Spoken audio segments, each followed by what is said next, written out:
Welcome to Whitespace, Data Center Dynamics weekly look at news from the data center industry with me, Peter Judge, and Max Smolax, my news editor.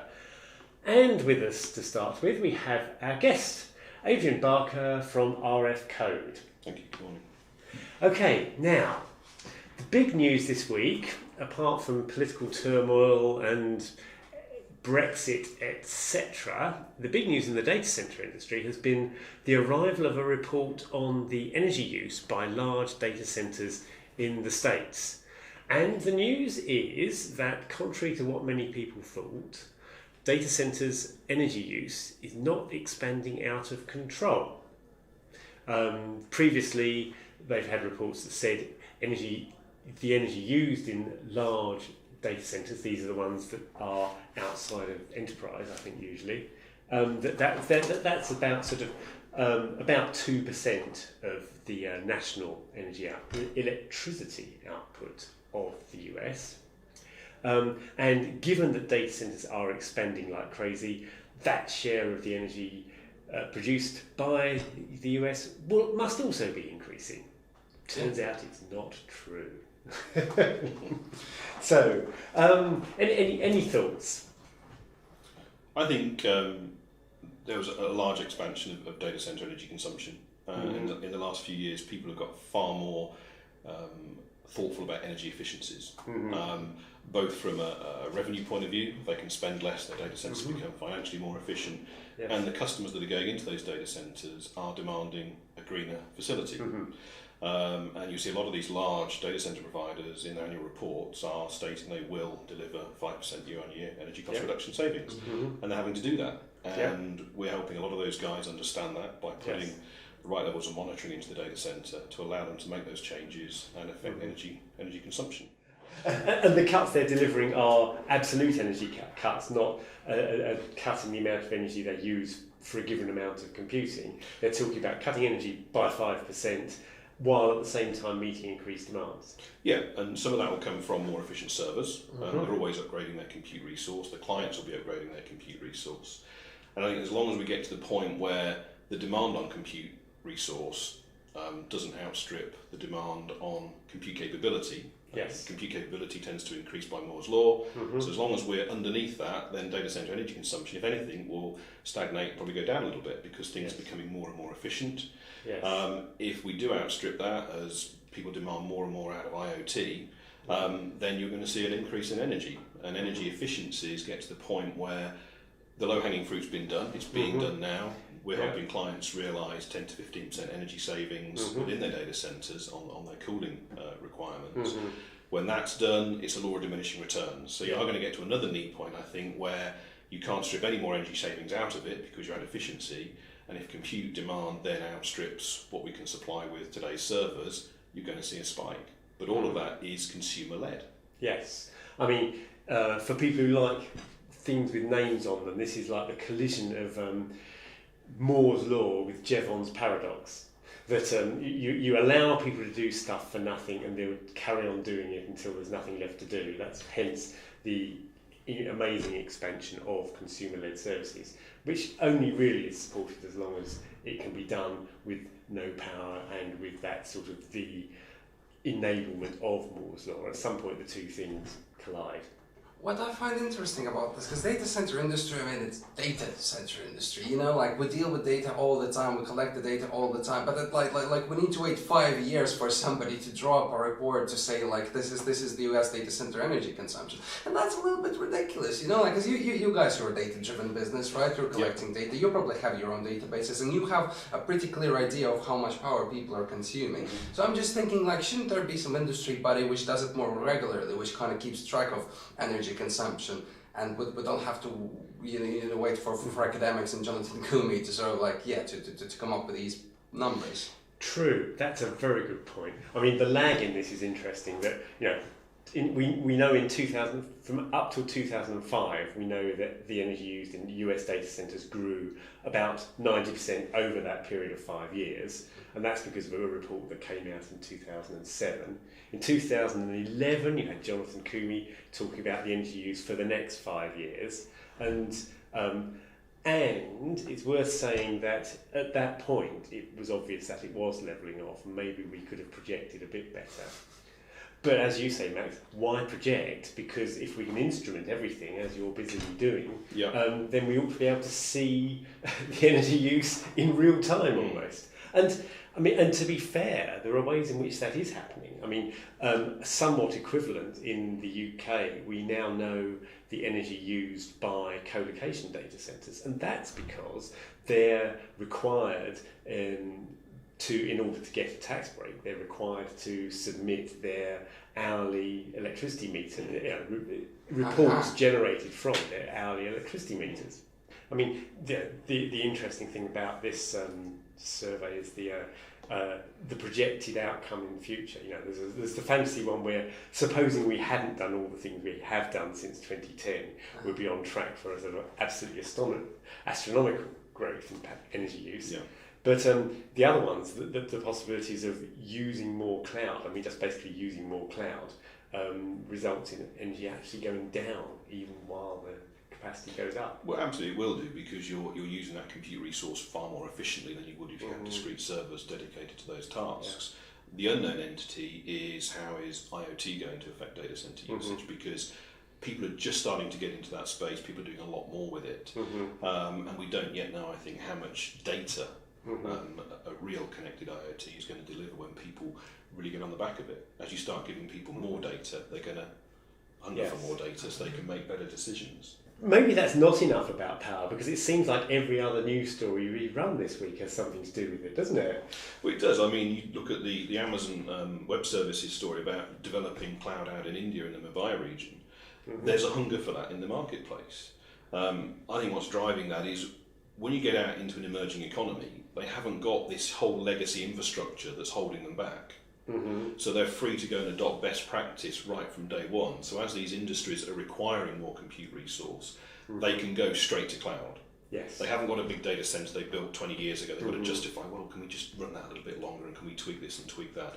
They're straight into cloud as best practice. It's leapfrogging, right? It's like many Africans, you know, they never had PCs. They're jumping straight on the mobile phones and tablets. Well, that's right. And you talk about the cellular market. They never really had a hardwired phone infrastructure. Yeah. And challenges out there where you put a cable in the ground, someone's going to dig it up and sell it for scrap. And unfortunately, that's a reality. So they go straight to a cellular market. So these technology leapfrogs are coming from these emerging markets. So we need to keep our eye on those. What I wonder about Amazon in India is, because I think Indian energy mix is about 80% coal or something silly like that. So basically, they're still very much, they burn a lot of coal. So I'm wondering how Amazon is handling that aspect of the public relations, because they can't promise to be renewable, like not anywhere near. They will have to burn loads and loads of coal to power these things. Sure. And people say they might build as many as 5 data centers in India. So yeah, I mean, maybe it's worth giving them a call and then just. I think the whole where your energy comes from, that's a long-term challenge for them. That's an economy that has to adapt to new energy demands. But if you look at unbundling, if you took all that compute resource, unbundled it, and put data centers in small businesses and put computers back on desks, the aggregate power usage would be a huge amount more than Amazon's currently consuming, because when it's consolidated, it's far more efficient. So they may get the bad route that they're using coal energy, but actually by putting a cloud system in, they're using an awful lot less than they would if all that compute resource was unbundled to the people that need it. Okay, things are happening at the edge of the network, and big vendors are getting involved in that. I think that's the emergence of IoT. People are anticipating how much data is going to be produced, and IoT is still in its infancy in terms of mass consumer adoption. I think if you can process some of that data at the edge and strip it down and then move just the hybrid data across to the cloud for processing, you keep that burden out of the main data centers. You can also do smarter things faster when you're doing some edge compute. Absolutely. What I find so HPE is jumping on the bandwagon. They're building converged IoT systems, which is a brand new class of devices. And yeah, I think this is interesting because these have been miniature servers. They've been hardened, industrialized. They say they don't like sort of like hardened because that means like bombs fall and they survive, and this is not the case. But what I find most interesting about this, it gives Moonshot another lease of life. Because I mean, you know about HPE Moonshots, right? Interesting concept, but I haven't seen any in real life, and it doesn't sound like they're all that popular, like it's a weird thing. Microservice. I think everyone's doing it. If you look at Dell they now have an IoT gateway as one of their product lines, so everyone's moving into this. And again, you kind of, what is IoT? Well, it's smartphone. It's, if I look at look at home, I've got a TV, a Blu-ray, an Xbox. They're all connected to the internet in some way for updates. That's IoT. My sports watch connects to the IoT. If I do something, if I go for a run, I want the data back, and that's a web service. So that's using the IoT. My car's connected to it. That's just the infancy. When you start adding home cameras, Nest thermostats, things like that, there's going to be an explosion of data, and I don't think we really understand what that's going to be yet. It's almost ironic, isn't it, that to some extent the data center industry already has been doing IoT and this hasn't been talking about it much. Yeah, it's it's the new buzzword, I guess. We've had DC, we've had cloud, and I think IoT is what everyone's talking about, but I genuinely think that's going to drive data centers and data forward. If you think about it as an organisation, we've been doing this for many, many years now. We have clients out there with well over 350,000 sensor points connected through our gateways, IoT devices effectively, pulling information back about their distributed global data centers into a central software, which is then disseminating that data into 50 different internal systems. So we're helping them with all those IoT devices run energy efficiency strategies, operational strategies, and really improving their bottom line, I guess, in the data center. Yes, that's right. I mean, slightly inward-looking point for the industry is that people have been utterly fed up with the DSIM buzzword. It's starting to sound tediously toxic. And one possible way to revamp it and make it sound exciting again would be to rebrand it as DC IoT. It's not a bad idea. Claim that one. Thank you for joining us, Adrian. And now, some quick fire news. Let's bring in Sebastian. Okay, what's been happening then, Sebastian? Well, so obviously we talked about last week the big thing, Brexit. Interesting news there. I mean, Amazon have said that the UK data centre that they've been planning, it's the first UK data centre, is still coming. And to be fair, that's quite obvious because they did all the work, they announced it last year, that's going to happen. But what the real interesting part of that story is that some of the customers are worried. So you had a guy from Infor saying, we don't know what the rules are going to be, we don't know what the landscape's going to be, we don't know if our UK customers want us to actually be in the UK because they have operations maybe elsewhere. We're going to stick to being in Dublin. And the question is, are we going to see that elsewhere? And quite possibly, yes. So some potential Amazon customers might have been seeing the UK data centre as a European data centre. And now they don't. Right, although, let's remind everybody, for 2 years at least, we are still in Europe, and whatever happens there is still part of Europe. Okay, you took a risk this week by covering a Russian story with Max in the office. Yeah, I thought he'd ice pick me. But Russia have also done something that creates uncertainty.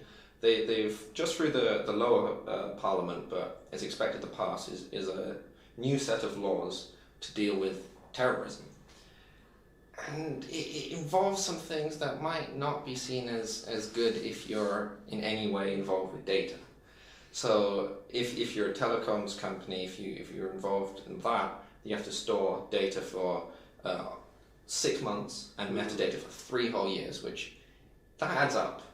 Right, so this is the same kind of thing that's been suggested in Britain and America. We're searching for terrorist conversations and communications is like looking for a needle in a haystack. So let's get some more hay. Yeah. But as far as I understand, in the US they only store metadata, so they don't actually store the contents of your texts and emails, while in Russia you will have to do that. Oh wow. Yeah, for 6 months at least. Right. And then if you're involved just in internet, they're gonna the organizers of information distribution on the internet will have to store metadata for a year. But they haven't really described who that is, it's more they can choose who that is. So again, uncertainty. The last time they did this, there were protests on the streets. It was quite big. I'm thinking just because they've done it once already, they can now strengthen these, very draconian laws and get less resistance. And Snowden's tweeted. Yes, because he's living there, of course, and he's not very happy. Okay. Yes. Right. Well, we'll see what happens with that one. Let's have some solid, sensible cable news. Fibre. What's been happening with that? Well, so yeah, there's a cable called Faster, which comes from the Faster consortium. I mean, most of the media have called it a Google cable, but Google gets a sixth of it. Yeah. Because it's you've got China Telecom Global, you've got a bunch of other people, but it's a cable between Japan and the US, and it's the fastest, highest capacity cable in existence, 60 terabytes per second. When it calls itself faster, does that mean it's changing the laws of physics, so the light goes faster along it? I mean, or is it some kind of acronym? They said when we were developing it, we kept saying faster, faster, faster, and we realised that that's a good name. Oh, so it's going to be delivered faster. It's going to be delivered faster. It itself, unfortunately, cannot transcend. Yes, I mean, technically, there is actually a possibility of making light signals go faster along fibre optic cables, and that would be to make them hollow. I'm not sure if it works on long distance ones, but that's because light travels faster in air than in glass. Which is why, looking further to the future, you have Elon Musk's SpaceX saying they want to make a satellite-based internet, which would connect through the vacuum of space and therefore be faster. Well, with many things with Elon Musk, you never know how much is hype. Right. Thank you for joining us. This is White Space. We'll see you again next week. Bye-bye.